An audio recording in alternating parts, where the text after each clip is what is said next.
Vamos a continuar con nuestra serie Volverás. Hoy es nuestra segunda enseñanza.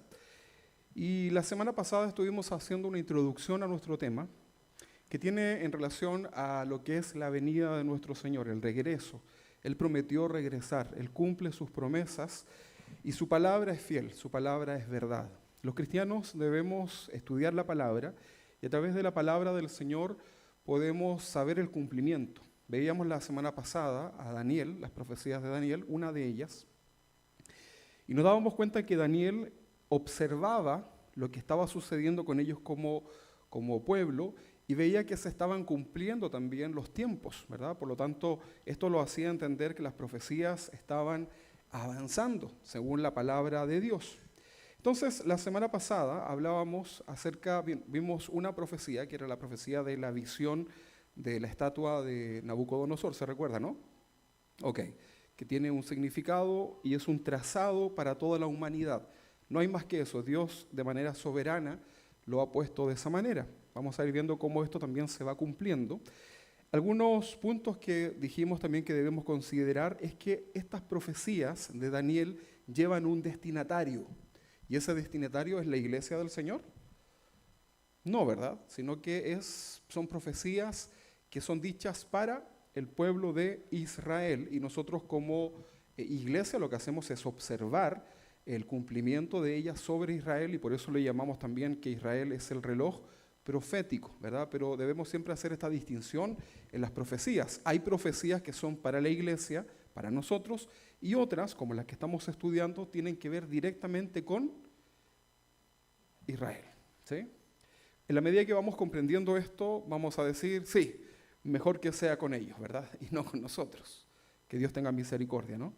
Entonces, hablamos también, aparte de la profecía de la estatua de Nabucodonosor, también estuvimos haciendo una pequeña introducción acerca de la visión o la profecía de las 70 semanas o los 70 tiempos de Daniel, ¿verdad? Que él también tiene esta revelación.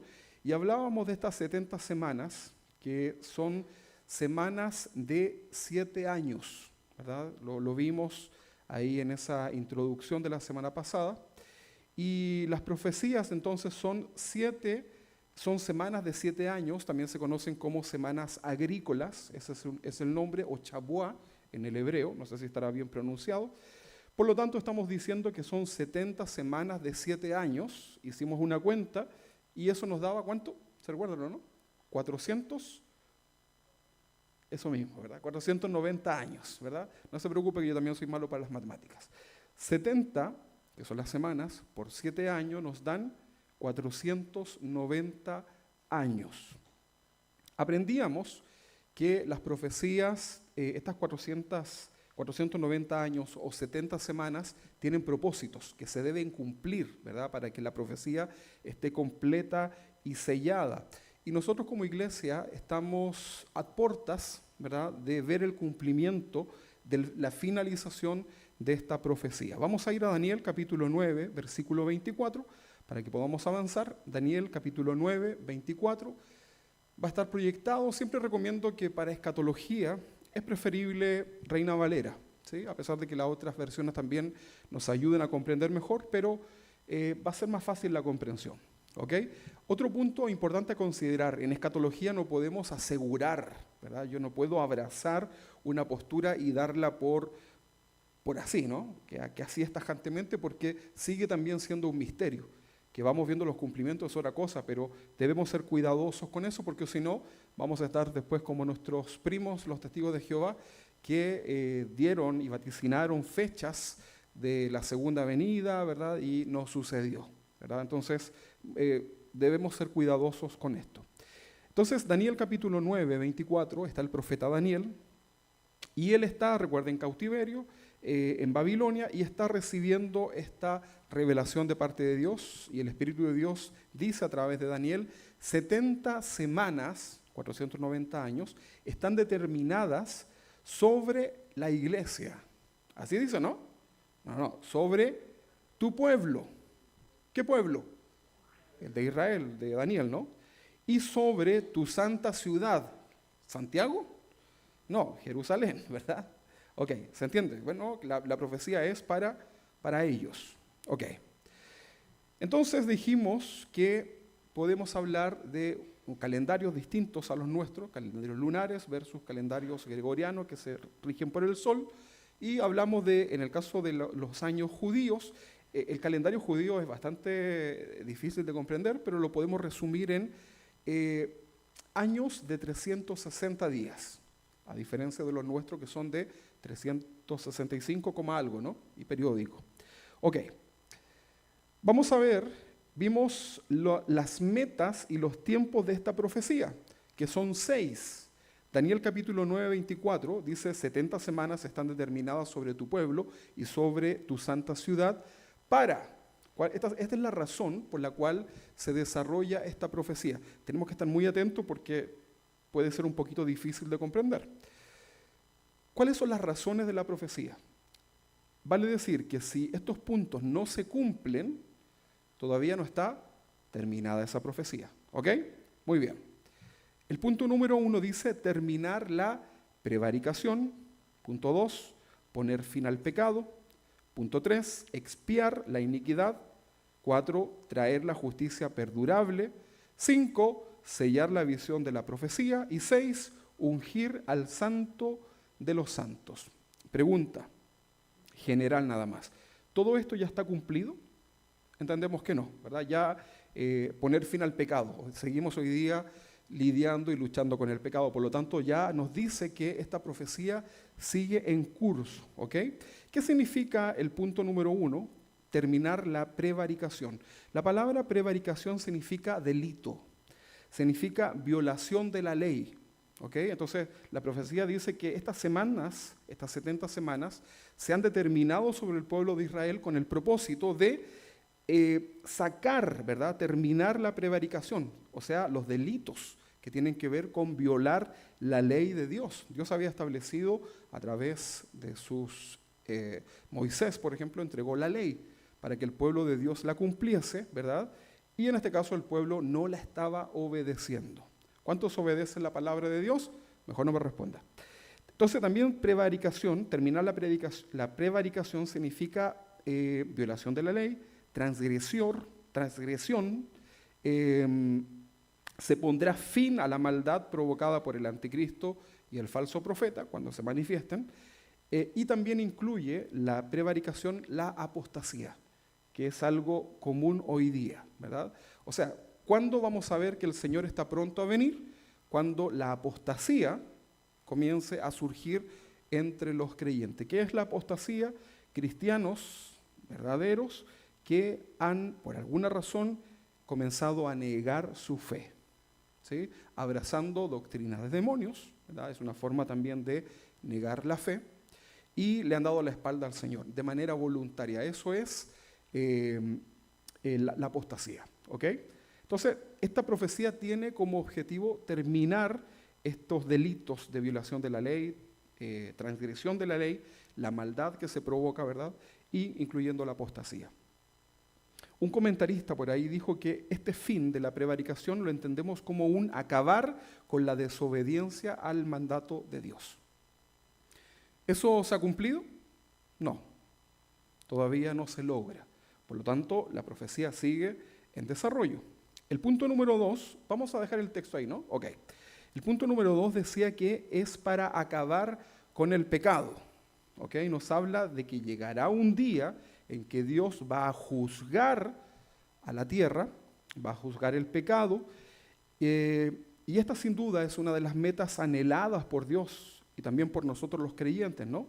Y también para la nación de Israel, ¿verdad? Y toda la humanidad. Cuando Jesús retorna a Israel como el Mesías, Él lo que va a hacer es acabar con el pecado. ¿Ok? Vamos a leer un texto en Romanos capítulo 11, 26. Esto todavía no sucede, ¿verdad? El pecado sigue ahí, ¿verdad? Molestando en tu corazón, en tu mente, en Israel también. Romanos 11, 26 dice, y luego todo Israel será salvo. ¿Eso ya sucedió? No, ¿verdad? Luego todo Israel será salvo, como está escrito. Vendrá de Sión el libertador que apartará de Jacob la impiedad, el pecado. Cuando yo quite sus pecados. ¿Cuáles son los pecados? La maldad, la apostasía, la impiedad, las ofensas a Dios. ¿Quién lo hará esto? Jesús. ¿Ok? Pero esto todavía no sucede. Por lo tanto, el punto número 1, el objetivo número 1 y el objetivo número 2 aún no se cumplen. ¿Estamos bien ahí, no? Vámonos al punto número 3. ¿Qué decía el punto número 3? Expiar la iniquidad. Van muy de la mano, son muy similares. Esto significa, expiar la iniquidad, significa restaurar completamente a Israel con Dios. Hoy día están separados, ¿no? Por haber rechazado al Mesías. Entonces es imprescindible que para que exista esta expiación de la iniquidad, exista este sacrificio, ¿verdad? Se aplique el sacrificio de Cristo sobre su pueblo, que hoy día lo rechaza, ¿no? Hay una pared que separa a Dios del pueblo judío hoy día. Todo judío que no recibe a Cristo en su corazón está en serios problemas, en serio. Suena fuerte, pero es así, ¿verdad? Porque tienen toda la verdad dispuesta ahí, pero la rechazan. El diccionario Nelson, que es un diccionario que a mí me gusta usar, define la palabra iniquidad y dice término empleado en la Biblia como sinónimo de pecado. O sea, iniquidad es pecado. Se fijan que los 3 puntos son prácticamente muy relacionados y vemos que estos 3 puntos están todavía pendientes del cumplimiento. ¿Creen ustedes que un día se acabará el pecado en la tierra? ¿Qué me dicen?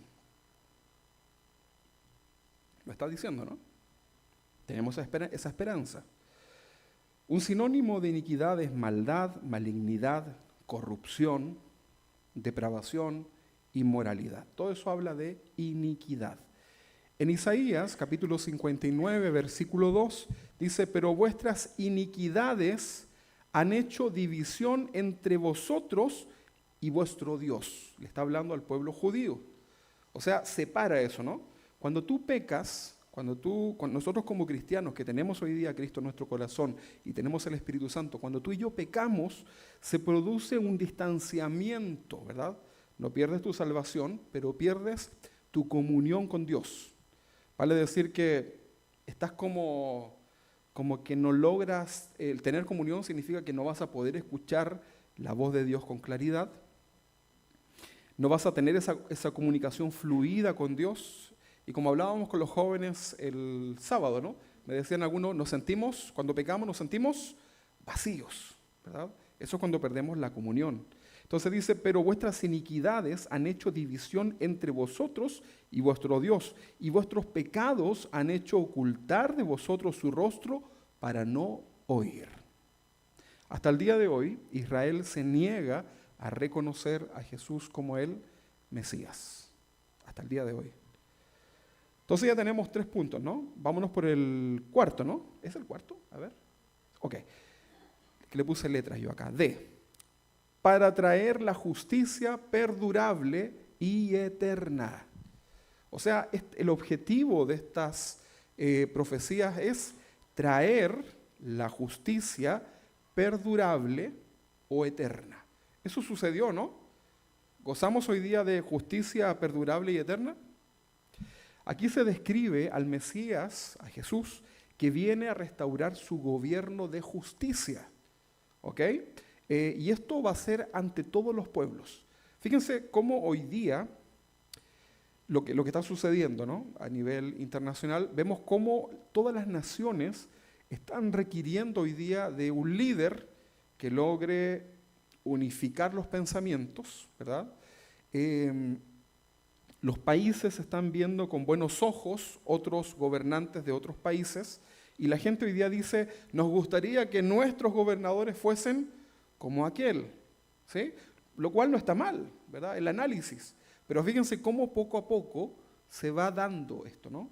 Vale decir que lo que hoy día estamos viviendo como fracaso de la mayoría de los gobiernos a nivel internacional, de alguna forma es el camino, la preparación para lo que aquí está por suceder, que se levantará el anticristo, ¿verdad?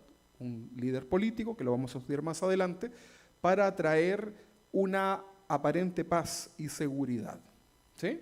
Pero sabemos que eso no será perdurable. ¿Por qué? Porque es Jesús, el Mesías, el que traerá su justicia perdurable y eterna, porque Él viene a restaurar su gobierno con justicia para todos los pueblos y lo hará desde Jerusalén. Así lo dice la Biblia. Letra E. Para sellar la visión de la profecía. Esto ocurrirá solo cuando todas las profecías anunciadas desde hace miles de años por los profetas se hayan cumplido totalmente, sellar la profecía. O sea, no falta nada. ¿Se recuerdan ustedes que Jesús dijo una frase cuando Él hace su sacrificio en la cruz, que va un poco relacionado con eso? Él dice, consumado es. Todo está hecho en cuanto al sacrificio. No faltó nada y fue aceptado por Dios. Pero en el caso de esta profecía, el objetivo de estas 70 semanas, ¿verdad?, que traen también aflicción hacia el pueblo, tiene que ver con el cumplimiento, sellar la visión de la profecía, que se hayan cumplido todas las profecías dadas por Dios, sin fallar una sola de ellas, ¿verdad?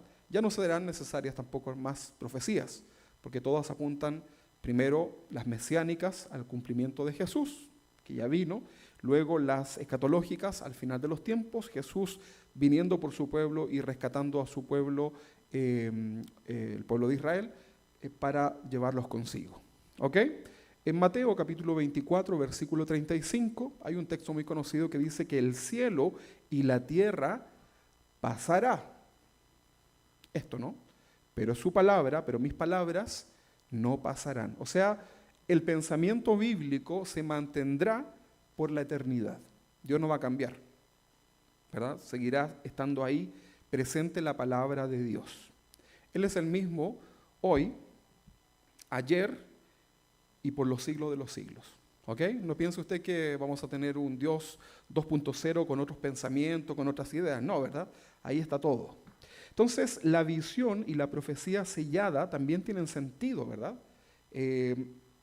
Al ser cerrada, o sea, sus funciones tendrán su fin, pues todo estará cumplido. Y el último punto nos habla de para ungir al santo de los santos. ¿Quién será el santo de los santos? ¿San Expedito? No, ¿verdad? Se refiere a reconocer la investidura del Mesías como rey y como juez ¿de qué? De la nación de Israel. Todo lo que se habla tiene que estar Israel presente, ¿verdad? Hoy día hicieron acuerdos de paz, ¿sí? Se firmaron, pero Israel no estaba ahí. ¿Se fijan? O sea, bien, pero no se confundan, ¿verdad? No se vayan a confundir ahí con las interpretaciones. Pero esto ya se está preparando, eso es lo que se quiere, ¿no? Todo apunta para allá. Entonces, ungir al santo de los santos, vale decir, ungir significa aprobar. ¿Se recuerdan ustedes cuando el profeta Samuel, por ejemplo, ungía a los reyes? ¿Qué es lo que hacía? Los ungía con aceite, ¿no? Y era la forma de demostrar una unción, una aprobación de parte de Dios, y también eso se demostraba a través del aceite como una autoridad sobre el pueblo. Y vaya que tenían autoridad. Entonces, esto de ungir al santo de los santos se refiere a reconocer esta investidura que tendrá Jesús como Mesías, como rey, como juez de la nación de Israel. Y finalmente esto se extenderá al reinado milenial. ¿Sí? Vamos a hablar más adelante también acerca de ello. En Jeremías, capítulo 3, versículo 17 nos habla de esto, ¿no? Que el Mesías se sentará en el trono. ¿De quién? El trono de David. ¿Quién era David? Su padre genealógico. Recuerda que Jesús tiene una genealogía espiritual y por supuesto física, ¿no? Y en este caso ese trono de David va a ser restaurado, ¿no? Ese tabernáculo caído va a ser restaurado. Jeremías, capítulo 3, versículo 17 nos habla de ello. Dice, en aquel tiempo llamarán a Jerusalén trono de Jehová y todas las naciones vendrán a ella. ¿Cuántas naciones? Todas vendrán a ellas en el nombre de Jehová en Jerusalén. Ni andarán más tras la dureza de su malvado corazón. ¿Ok? Entonces, el trono de Dios, el trono de Jesús, se restaura y se establece en Jerusalén. Así nos enseña la Biblia. ¿Ok? Todo esto es después de este periodo de gran tribulación que viene a la tierra. Entonces, este trono estará ubicado en el templo que el Mesías levantará en Jerusalén. ¿Cuántos templos tenemos hasta hoy en Jerusalén? ¿Se recuerdan la historia? Primero teníamos el tabernáculo, ¿no? Que era cuando Moisés andaba por el desierto y era esta tienda que se levantaba y se desarmaba. Algo bastante trabajoso, ¿no? Pero eso no lo vamos a considerar como un templo porque no era algo establecido. Es David quien compra el primer terreno, adquiere esa propiedad y Dios no le permite a David construir el templo porque había pasado mucha sangre por sus manos, ¿verdad? Entonces, si bien Dios consideró a David como un hombre conforme al corazón de Dios, no le permite construir el templo. Él lo quería hacer, ¿verdad? Pero es su hijo, Salomón, quien construye el primer templo, ¿sí? Primer templo. ¿Cómo se llamaba ese templo? Templo de Salomón. Está fácil, ¿no? Templo de Salomón. Luego tenemos dos segundos templos. Dos segundos templos. Los que estuvieron en el panorama del Antiguo Testamento lo van a recordar. Había uno que se construyó, pero como que no quedó como querían, ¿no? Era como más pequeñito, ¿verdad? Como que está bonito, ¿verdad? Pero como que no se reconoce como templo en sí, a pesar de que hubo adoración. ¿Cómo se llamaba ese templo? ¿Se recuerdan o no? Zorobabel, ¿verdad? Ese era el segundo templo construido y se conocía como el templo de Zorobabel. Luego, ese también se destruye. Recuerde que el pueblo de Israel es sitiado, llevado a cautividad en varias oportunidades. Entonces, hay una destrucción. Y luego, en los tiempos de Jesús, tenemos otro segundo templo que este sí ya les gustó y lo consideraron como un templo, ¿verdad? ¿Cómo se llamaba este templo? El templo de Herodes. Muy bien. Salomón, Zorobabel, que dudoso, ¿no? Herodes. Cuando Jesús estaba en la tierra, estaba recién inaugurado, ¿no? Y ese es el templo que cuando Jesús sale, le dice a los discípulos se maravillaban de la construcción y el Señor les dice, de cierto os digo que no quedará piedra sobre piedra, ¿verdad? Y como conocemos, en el año 70 eso fue destruido por el general Tito. ¿Qué es lo que quedó de eso? Hoy día ya no hay templo, ahora hay una mezquita musulmana y lo que queda es solamente este pedacito, ¿verdad? Que se conoce como el muro de los lamentos, ¿verdad? Y ahí los judíos. Entonces, lo que hoy día, fíjense en esto, ¿no? Lo que hoy día los judíos necesitan para poder llegar, uno de los requisitos para poder llegar a sellar la paz y la seguridad, que Tesalonicense también los profetiza, es la devolución de este terreno, ¿no? Que está ahí en el monte del templo. ¿Han visto esa mezquita con la cúpula dorada? Ok, ahí originalmente estaba el templo. Entonces ellos necesitan reconstruir su templo para volver a adorar a Dios, pero hoy día eso está en manos de los musulmanes. Y con todos estos acuerdos de paz, probablemente vamos a escuchar que ya en algún momento van a poder lograr ese acuerdo. ¿Quién va a lograr ese acuerdo? Es el anticristo, que todavía no es Trump, por si acaso, ¿verdad? Para que no se asuste. Ok. De hecho, Estados Unidos prácticamente no está dentro de la escatología. Sí hay influencia, ¿no? Pero hay que poner atención a Europa. Ok, entonces, ¿cuál era el templo de los tiempos de Jesús? Herodes. ¿Y queda ese templo? No. Por lo tanto, ahora lo que queda en los tiempos en donde nosotros tal vez no vamos a estar es la reconstrucción de este tercer templo, que podría ser también el cuarto templo, si consideramos de Zorobabel, pero comúnmente vamos a hablar de un tercer templo. ¿Ok?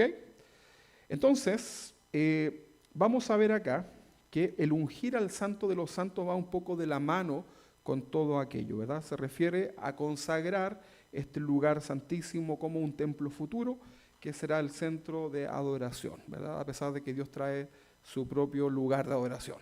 Pero el lugar será ahí. Cuando Jesús vuelva en su segunda venida, Él pondrá sus pies sobre el monte de los olivos. Recuerde que así mismo como se fue, volverá. Y eso producirá ¿qué cosa? ¿Qué creen ustedes que va a producir? Mínimo un terremoto, ¿verdad? Y en ese lugar se va a producir obviamente un cambio geográfico en donde se va a asentar toda esta estructura que pronto ya más adelante vamos a estudiar. Interesante, ¿no? Bueno, volvamos a la profecía. Dice, vamos a ver las secciones de la profecía. Vamos a volver a Daniel capítulo 9, 24. ¿Cuántas semanas eran? Ya vimos todos los propósitos, ¿no?, que tiene esta profecía. ¿Se han cumplido? Todavía no. Ok, vamos a leer entonces. La profecía de Daniel se conforma en 3 secciones, ¿ok? Se divide en 3 partes. Y hay una brecha o un intervalo entre la segunda y la tercera sección. Vamos a ver. Presta atención. Si tiene una hojita ahí, usted puede ir anotando porque le va a servir anotar algunos números, ¿no?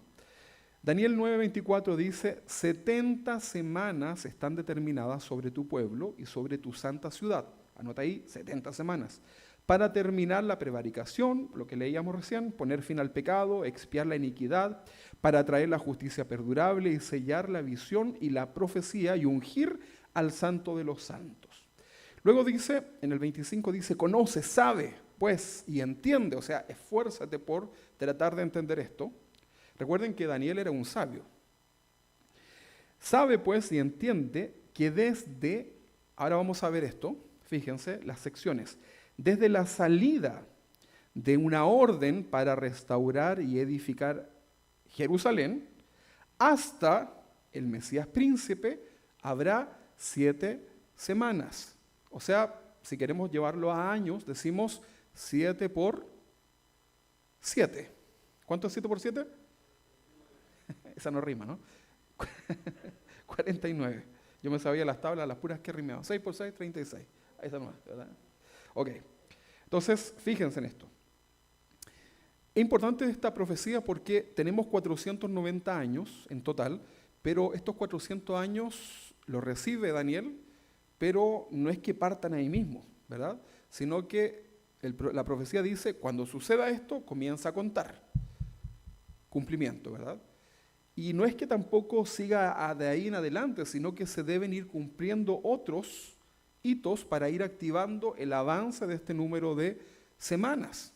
Por eso hoy día entendemos que han pasado mucho más de 490 años, ¿verdad? Y todavía nos queda una parte de la profecía, la última semana, que ya la vamos a ver. Entonces, desglosemos la profecía. Primero tenemos un grupo de 7 semanas, ¿verdad? 1. Y luego, dice una coma, 62 semanas, ¿ok?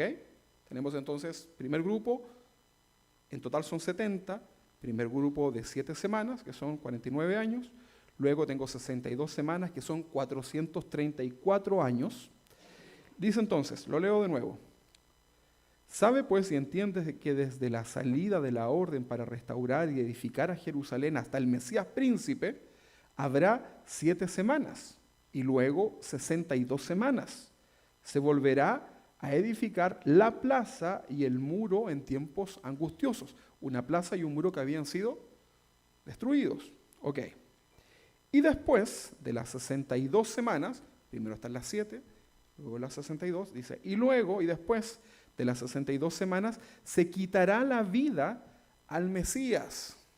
Fíjese, hay que leerlo con calma porque no dice inmediatamente, no, dice y luego de las 62 semanas se quitará la vida al Mesías, mas no por sí. Y el pueblo de un príncipe que ha de venir, ¿qué es lo que hará? Destruirá la ciudad y el santuario, luego de la muerte del Mesías, ¿no? O antes de la muerte del Mesías. Luego, vamos a leerlo de nuevo. Y después de las 62 semanas se quitará la vida del Mesías, mas no por sí. Y el pueblo de un príncipe que ha de venir destruirá la ciudad y el santuario, y su fin será con inundación. Y hasta el fin de la guerra durarán las devastaciones. Dijimos que la profecía se dividía en tres, ¿no? El primer grupo de 7 semanas, segundo grupo de 62 semanas, y nos queda un tercero, ¿no? ¿Hasta ahí cuánto llevamos? 69, ok. 27. Y aquí está la tercera sección. Y por otra semana, ¿cuánto duraba una semana? 7 años. Ok, entonces estamos diciendo, y por 7 años confirmará el pacto con muchos. Esta es la profecía que se va a cumplir próximamente. Y por otra semana confirmará el pacto con muchos. ¿Con cuántos? Con muchos. O sea, no solamente con el pueblo de Israel ni con sus vecinos, sino que con muchos. A la mitad de la semana, mira, algo importante, antes que se me olvide, ¿verdad? Para estos tiempos, cuando se dicen estas profecías, para los tiempos de Jesús, no existían los conflictos que hoy día tiene el pueblo de Israel con sus vecinos. Eso fue posterior. ¿Se entiende, no? Ok. Por lo tanto, la profecía tiene mayor realce. Entonces dice que el 27, y por otra semana, por 7 años, confirmará el pacto con muchos, y a la mitad de la semana, o sea, a la mitad de 7, ¿cuánto es? 3,5, o sea, 3 años y medio, y a la mitad de la semana hará cesar el sacrificio y la ofrenda. Después, con la muchedumbre de las abominaciones, vendrá el desolador hasta que venga la consumación, y lo que está determinado se derrame sobre el desolador. Lo que veíamos, los propósitos de la profecía, ¿verdad? Ok, ¿se entiende, no? Ahí vamos teniendo algunos grupos, ¿ok? 7 semanas, 7 años, o sea, 7 semanas son 49 años, 62 semanas, 62 por 7 son 434 años, y la última semana son 7 años, ¿ok? Total, 490 años. Si tiene después dudas, me lo pregunta. Entonces vamos a ver estas primeras 69 semanas, ¿ok? O sea, 483 años. 7 semanas más 62 semanas. Entonces dice, sabe pues y entiende que desde la salida de la orden para restaurar y edificar Jerusalén hasta el Mesías príncipe habrá 7 semanas, ¿ok? Entonces, para poder dar inicio a la contabilidad de estas profecías, debemos observar, ¿no? Recordemos que después de la destrucción del primer templo, que fue construido por Salomón, el hijo de David, esto fue durante el reinado de Nabucodonosor, Jerusalén queda completamente en ruinas, sin muro. El muro era importante, ¿no? Claro, porque eran ciudades que eran amenazadas. Recuerde que estaba todo el apogeo de la conquista, ¿no? Entonces, si no tenías muro, estabas entregado a tus vecinos, ¿ok? Ok. Entonces estaba en ruinas, sin muro, no había templo. Para el judaísmo era muy importante esto. Y solo era una sombra de lo que había sido, producto del pecado, entonces viene el juicio. Durante este periodo, el pueblo judío entonces estaba cautivo en Babilonia. Cautivo significa que eran de alguna forma esclavizados, a pesar de que no vivían así como tan tiranamente, pero estaban fuera de su tierra. Entonces a Daniel, que es el profeta que recibe esta profecía, se le explica, ¿verdad?, que la orden y la publicación de un decreto, ¿para qué? Para edificar. Ellos habían ido de Jerusalén, entonces estaba todo destruido, tenían pena en su corazón, tristeza porque habían dejado, imagínate que nosotros salimos de este país y lo destruyen, ¿no? Y nos vamos cautivos a otro país, al que usted quiera. Y tú sabes que a través de la profecía, recibiste esta profecía, que cuando den una ordenanza de reconstruir la ciudad, entonces hay que poner atención porque comienza el inicio de la profecía. ¿Cuántas semanas eran? 70, pero estamos viendo solamente el primer segmento, que son 7 semanas. ¿Ok? Están mareados, ¿no? Y le pido prestado a este. Ok. 0 al cociente. No se preocupe, después yo le mando un monito para que lo pueda ver. Entonces a Daniel se le explicó que la orden y la publicación del decreto para edificar y restaurar Jerusalén iba a marcar el inicio de esta profecía, de la primera sección. Ahora, habían varios decretos. Entonces, ahí vienen las preguntas, ¿no? ¿Cuál es el que debemos considerar nosotros, ¿no? En la historia de Israel han existido varias órdenes, decretos o edictos reales que se podrían interpretar como el inicio, pero hay que tener mucho cuidado. Por ejemplo, yo les voy a mencionar 4 decretos en los cuales se incluía, de alguna forma, esto de reconstruir la ciudad. ¿Ok? Esto no son profecías, son simplemente acuerdos, autorizaciones. Teníamos el decreto de Ciro en el año 359 a.C. Esto no lo memorice. Luego teníamos el decreto de Darío. ¿Se recuerdan quién era Darío? Era un rey. Okay. Esto fue en el año 519 o 518 a.C.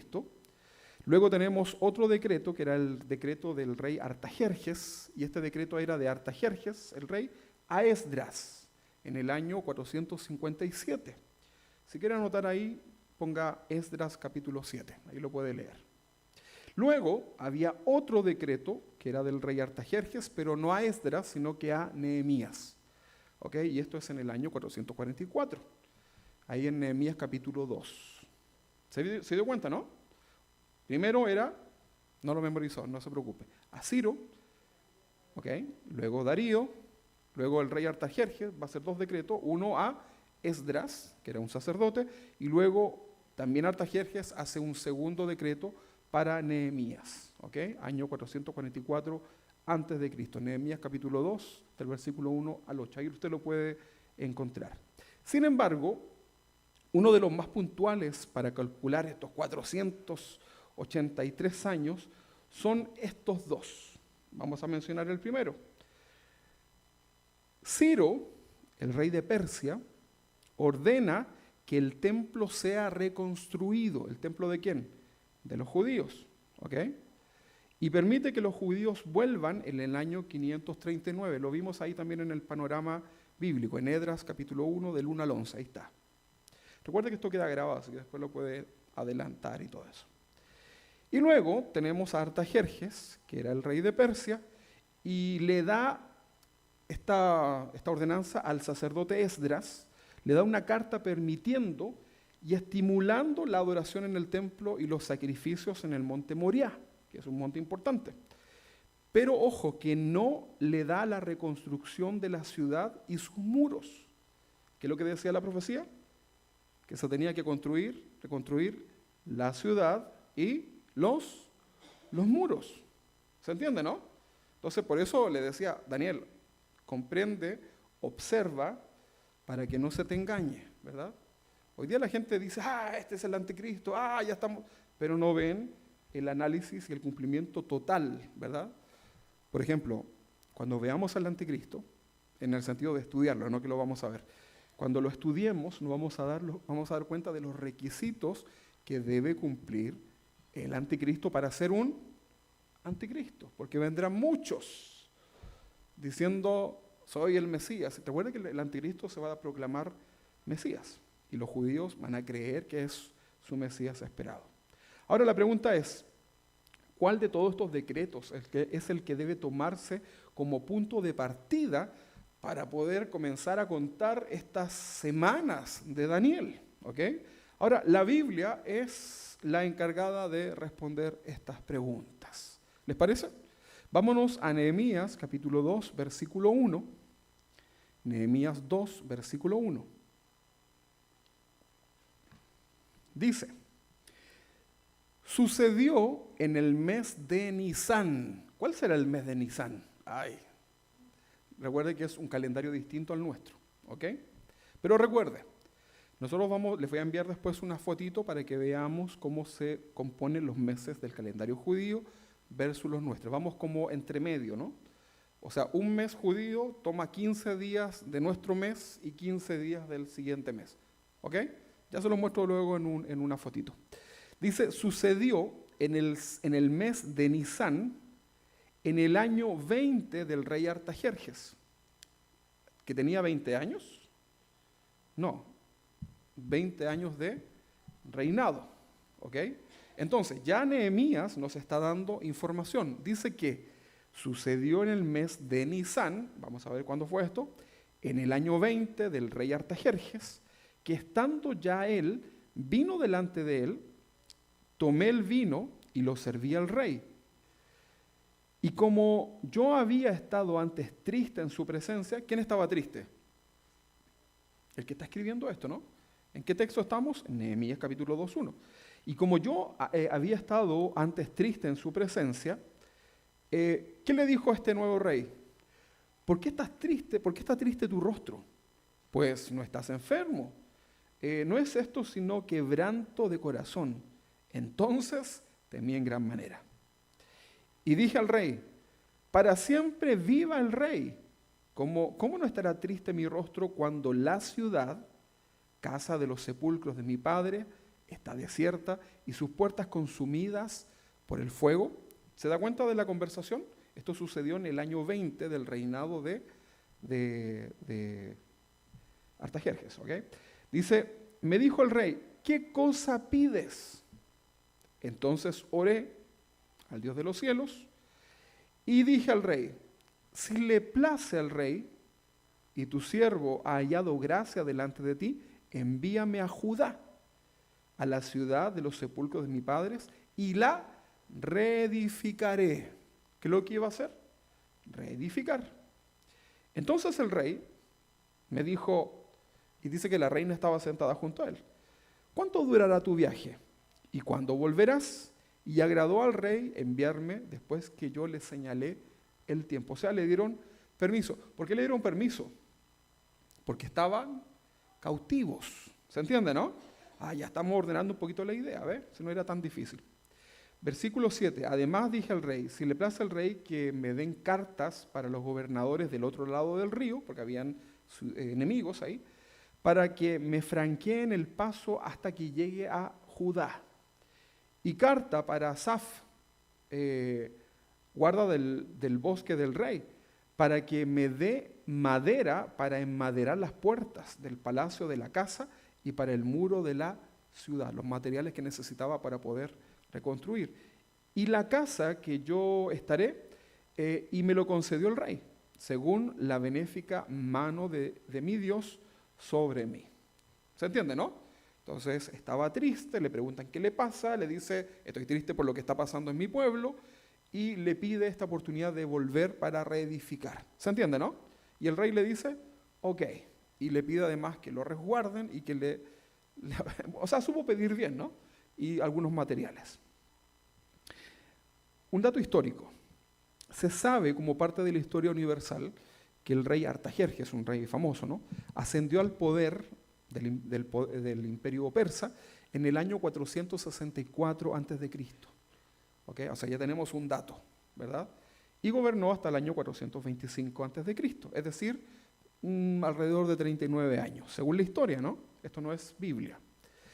El texto que leímos dice que el edicto para reconstruir los muros y el templo de la ciudad se promulgó en el año número ¿cuánto del rey? Número 20, ¿verdad? Ahora, yo les decía que sabemos que este rey, por la historia, toma el poder en el año 464. ¿Sí? O sea, en el año 464 es su primer año de gobierno, ¿verdad? ¿Y cuándo estaba recibiendo esta profecía?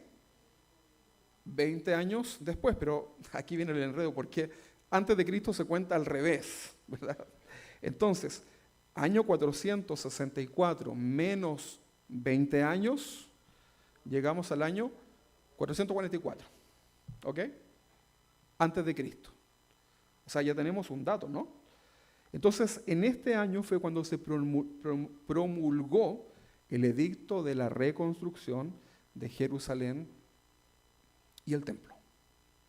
Las otras dijimos que no porque solamente eran como algunas partes nada más. Pero la profecía se tiene que cumplir con exactitud. O sea, si el Señor dijo que vendrá y que en el arrebatamiento, por ejemplo, no pondrá sus pies sobre la tierra, entonces no pondrá sus pies sobre la tierra. Pero en la segunda venida sí lo hará y todo ojo le verá. O sea, todo ojo le verá. ¿Se entiende, no? O sea, hay que ir atentos con eso. Entonces, ahí llegamos a este año 444 a.C. Entonces, en este año fue cuando se promulgó este edicto que reconstruye Jerusalén y el templo. O sea, muros, templos.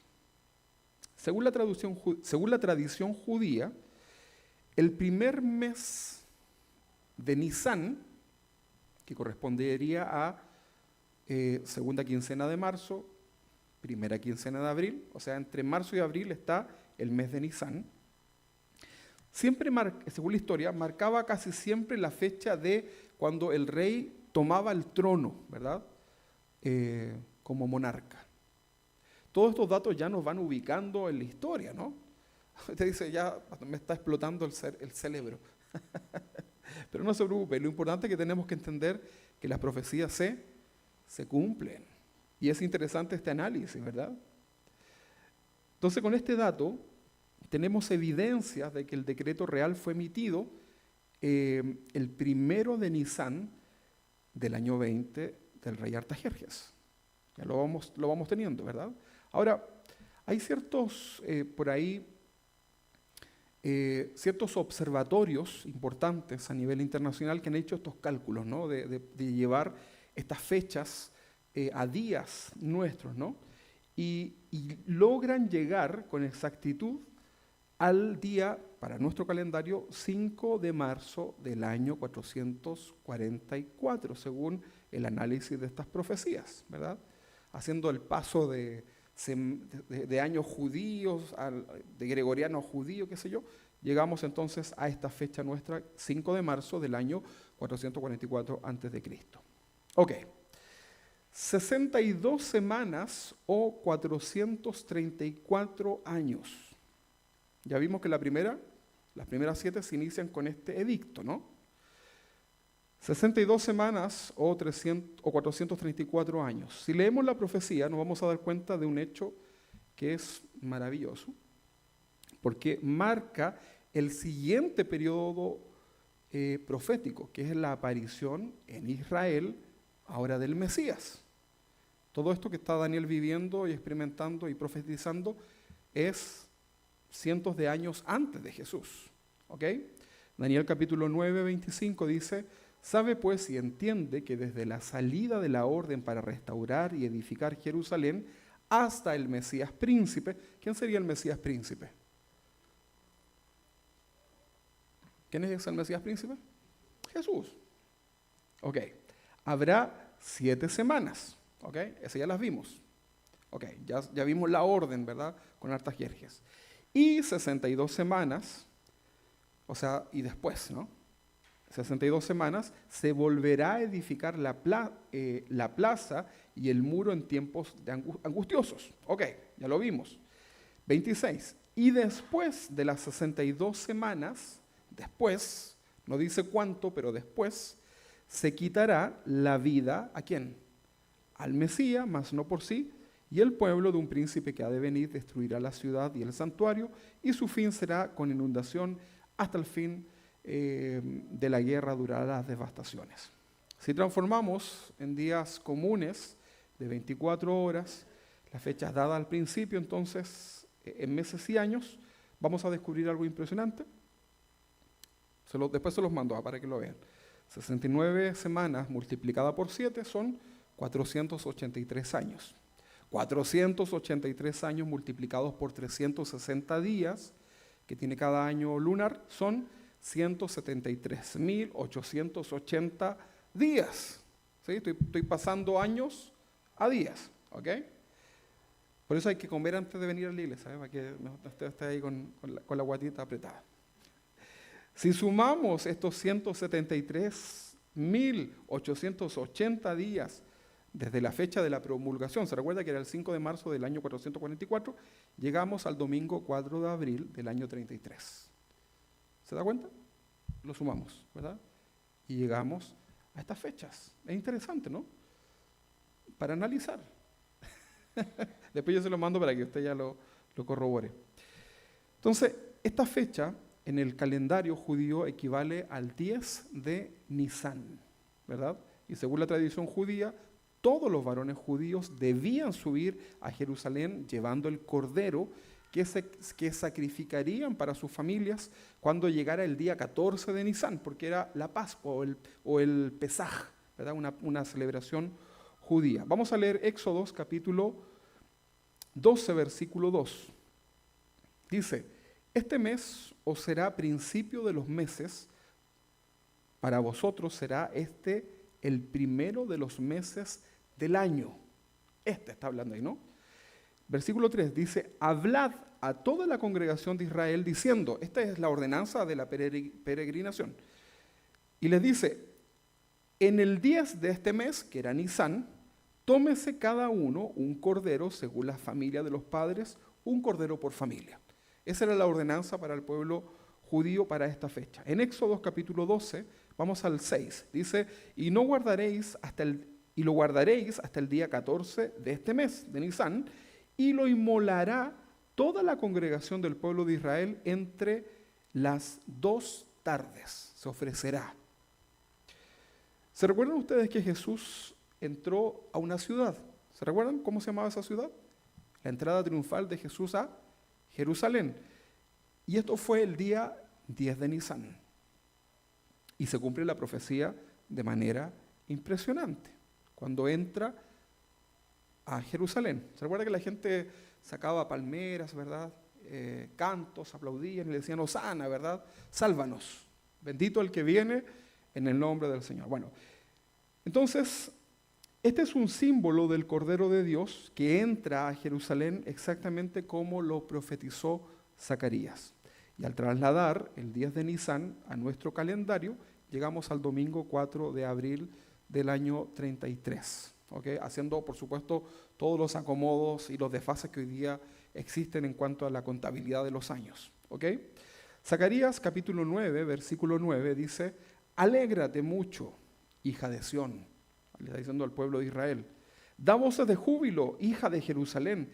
He aquí tu rey vendrá a ti, justo y salvador, humilde y cabalgando sobre un asno, sobre un pollino, hijo de asna. Ese día, en Jesús, la puerta oriental de Jerusalén, que colindaba hacia el Monte de los Olivos, sirvió para el ingreso del Mesías a la Santa Ciudad. Ese día lo pudieron haber proclamado y recibido, ¿no? Y se cumple. Pero sabemos que había rechazo en el corazón de ellos.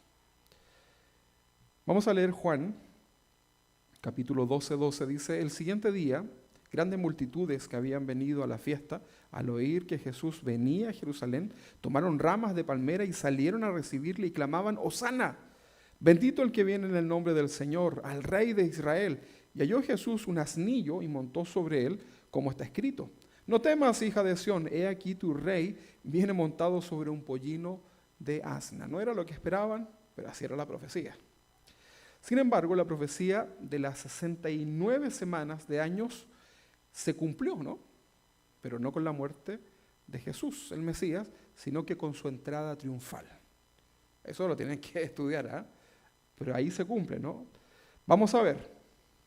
Avancemos. Quiero dejar la semana 70 para la próxima semana, si es que no ha venido el Señor. Daniel 9:26 dice: y después de las 62 semanas se quitará la vida al Mesías. ¿Cuándo? Después. ¿De qué? De las 62 semanas. Fíjense, 4 días después de su ingreso a la ciudad de Jerusalén, y una vez cumplida estas 69 semanas, el Mesías, sufriente para los judíos, es crucificado, ¿verdad? Por nuestras maldades, tal como lo profetizó Isaías. Sigamos, Daniel 9:26, dice: después de las 62 semanas se quitará la vida del Mesías, mas no por sí. Y el pueblo, acá este pueblo es el Imperio Romano, y el pueblo de un príncipe que ha de venir, ¿sí? Este príncipe no es Jesús, ¿verdad? Se entiende como el espíritu anticristo. Destruirá la ciudad. O sea, después de la muerte del Mesías, un príncipe de un pueblo, Imperio Romano, que ha de venir, el príncipe de un pueblo que ha de venir, destruirá la ciudad. ¿Cuándo creen que fue esto? Años 70, ¿verdad? Años 70, después de Cristo, ¿no? Lo que leíamos, ¿no? El Tito, ¿verdad? Sitia Jerusalén y ustedes saben lo que pasó. Dice, y el santuario, ¿verdad? El templo de Jerusalén. Y su fin será de inundación. Hasta el fin de la guerra durarán las devastaciones. Interesante, ¿no? O sea, vean cómo se va cumpliendo toda la profecía, de manera paso a paso. Ahora, si se cumplió paso a paso, ¿por qué no se va a cumplir también con nosotros, no? O sea, esto le debe dar ánimo. Por eso la Biblia dice muchas veces, cuando veáis que estas cosas se cumplen, ¿qué es lo que tenemos que hacer? ¿Morirnos de miedo?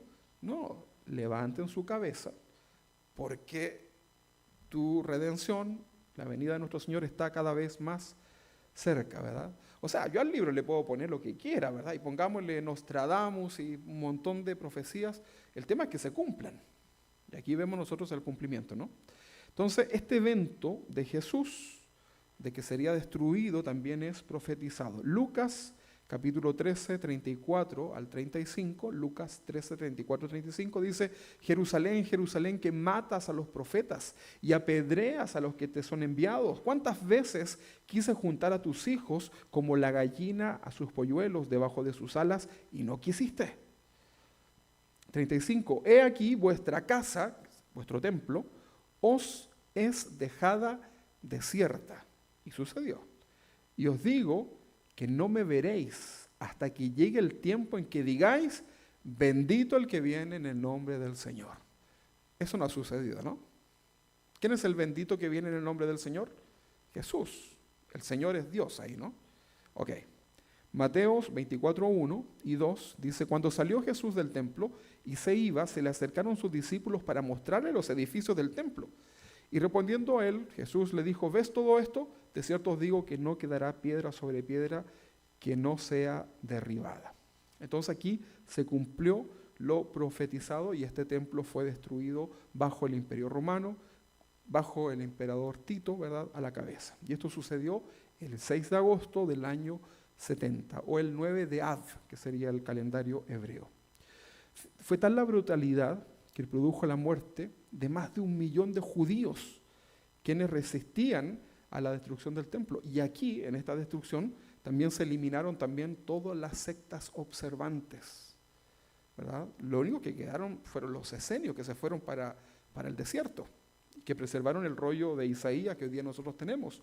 Pero se cumple la profecía, ¿verdad? Porque Dios no puede ser burlado, no nos podemos reír de Dios. Y en relación a esto, Jesús les advirtió, ¿no? Lucas 19, 41, ya voy a ir terminando. Y cuando llegó cerca de la ciudad, al verla, lloró sobre ella. 42, diciendo, oh, si también tú conocieses, a lo menos en este tu día, lo que es para tu paz, mas ahora está encubierto de tus ojos.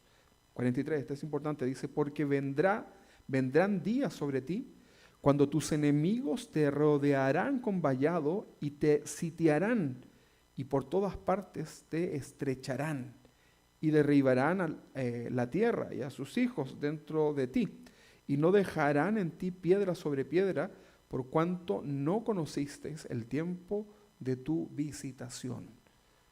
Rechazaron a Jesús cuando él vino, ¿no? Ahora, interesante porque, ¿se recuerdan que yo les decía cuándo fue la fecha del general Tito, ¿no? El 9 de agosto. Perdón, el 6 de agosto. Y los judíos han experimentado grandes pruebas de parte de Dios en estas mismas fechas. Por ejemplo, fueron destinados a vagar por 40 años en el desierto, misma fecha. Fueron destruidos los 2 templos de Jerusalén en estas fechas. Los judíos fueron expulsados en España en el año 1492. ¿Qué pasó en el año 1492? ¿Qué es lo que estaba sucediendo? Colón, ¿verdad? Descubriendo y fueron expulsados, ¿verdad? Los judíos en esta misma fecha, los judíos han tenido que soportar la persecución hasta el día de hoy. La Santa Inquisición, dirigida por la Iglesia Católica, ¿verdad?, romana, les hizo, hoy día ya es distinto, pero fue terrible. El Holocausto nazi, donde murieron, ¿saben cuántos millones de judíos en Europa? ¿Alguien sabe, no? 6 millones. 6 millones, más de 6 millones. Y hasta el día de hoy los judíos han estado dispersos por el mundo, ya hace poco, ¿no?, pudiendo volver a su hogar, pero no tienen paz. No tienen paz. Es uno de los países más tecnológicos, más avanzados en economía, en calidad de vida, en adelantos científicos. Cuando hablamos de productos tecnológicos, si es israelí, es pero espectacular, ¿no? Los que trabajamos en tecnología sabemos esto, pero no logran tener paz. ¿Por qué? Porque aún queda trato con ellos. La semana número 70, que va a ser la que vamos a estudiar la próxima semana, es un trato de Dios con el pueblo de Israel. Es la última semana, 7 años. Se conoce también como el lamento de Jacob. ¿Qué le dice eso? No va a ser No, ¿verdad?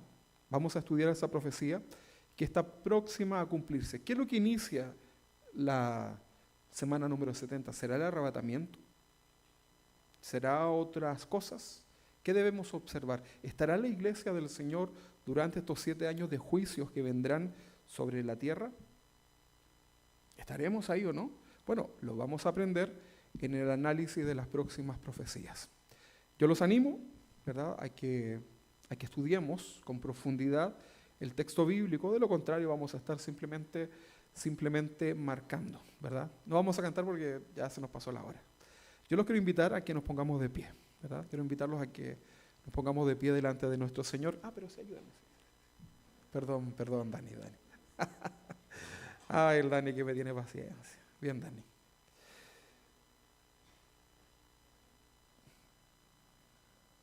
...70 semanas. Ahora, usted y yo estamos viviendo tiempos difíciles, ¿ah? Entonces, vea y viva este tiempo con la responsabilidad que nos toca, ¿verdad? La Biblia nos advierte y nos dice: velad, porque no sabemos el día en que el Señor vendrá. ¿Qué vamos a hacer? ¿Vamos a seguir viviendo como los días de Noé? Porque así serán los días en que el Señor venga, donde todos estaban comiendo, bebiendo, proyectándose, ¿verdad?, en tantas cosas, y no pusieron atención a lo que realmente era importante. Un día el Señor vendrá. Puede ser esta noche. Nosotros creemos que el Señor ya puede venir, ¿verdad? Las profecías están cumplidas, lo vamos a ver. Pero debemos estar preparados porque dice la Biblia que sonará la trompeta, ¿verdad? Y los muertos en Cristo resucitarán primero. Todas aquellas personas que murieron creyendo en Jesús serán resucitadas al sonar de la trompeta, ¿verdad? Y luego, dice el apóstol Pablo en su carta a los tesalonicenses, luego los que hayamos quedado, la iglesia del Señor, seremos arrebatados, harpazo, es en el griego, ¿no? Algo rápido, también lo grafica como un abrir y cerrar de ojo, un parpadear, el movimiento más rápido de nuestro cuerpo. También significa tomarse a sí mismo, tomar a todo aquel que tiene el Espíritu Santo en su vida. Entonces seremos tomados y seremos llevados con el Señor y ahí estaremos con Él para siempre. Y lo que hacemos de reunirnos cada semana, cada domingo, estudiar su palabra, conectarnos el martes, es justamente prepararnos en el corazón, en el conocimiento de la palabra y que ese conocimiento vaya corrigiendo nuestras vidas, porque en caso contrario solamente sería un conocimiento histórico. Pero Dios quiere trabajar en nuestros corazones, Dios quiere moldearnos. Yo sé que estamos luchando con muchas áreas de nuestra vida, hay muchos pecados en nuestra vida que están ahí, ¿verdad? Pero sigue luchando, sigue crucificando tu carne, para agradar a Dios, porque de cierto vendrá el Señor a buscar una iglesia sin mancha ni arruga. Y es nuestra labor como pastores decirles: iglesia, levántate, prepárate, porque Cristo ya viene. Llegará un día en que nuestro WhatsApp dejará de saludar, dejará de enviar mensajes, porque ya no estaremos. Y este lugar será usado quizás para que cosas no nos interesen, pero estaremos con el Señor. Asegúrate de estar a cuentas con el Señor. Vive una vida temerosa delante de Él. Ponlo a Él en el primer lugar de tu vida, y que todo lo que tú recibas, todo lo que tú hagas, sea simplemente la añadidura de tu obediencia delante de Dios. Yo te quiero invitar a que hagamos una oración sincera delante del Señor. Amén. Señor, gracias porque vemos tu palabra cumplir. Gracias porque vemos las señales por doquier. Todo está anunciando tu inminente venida, Señor. Y tal vez lo que hoy día nos preocupamos de cómo será mi futuro, cómo terminará mi vida, qué será de mis hijos, no tenga ningún sentido, Señor, al entender que tú vendrás pronto, Señor, y nos sacarás de este lugar y estaremos contigo para siempre, Señor. Hoy día, Padre, ponemos nuestra mirada delante de ti. Ponemos nuestros ojos en ti, Señor. Nos sacudimos de todo aquel peso que permitimos que se suba, Señor, a nuestro corazón, Padre, y ponemos nuestra mirada delante de ti, Señor. Las miradas en las cosas de arriba, porque ahí estaremos contigo para siempre, Señor. Esta tierra, este cielo pasará, pero tu palabra no pasará. Señor, permite que cada uno de los hermanos de esta iglesia que tú has permitido que yo pueda pastorear, Señor, pueda ser parte, Señor, de este hermoso evento en donde nos reuniremos contigo, Señor. Aquel que hoy día está debilitado en su fe, sea animado por medio de tu palabra y tu Espíritu Santo, Señor, a poner su mirada en ti, Señor. Aquellos que hoy día tal vez dan por tardanza tu venida, Señor, puedan ver a su alrededor cómo todo se cumple, Señor, y nos volvamos a ti. En el nombre de Jesús, anímanos, Señor. Anímanos a ser una iglesia viva que cumple tu palabra, predicando el Evangelio a las personas por amor de tu nombre, Señor. En el nombre de Jesús, permítenos, Señor, hoy día crecer y dar un paso más en nuestra vida cristiana. Ven pronto, Señor Jesús. Ese es nuestro anhelo, Señor.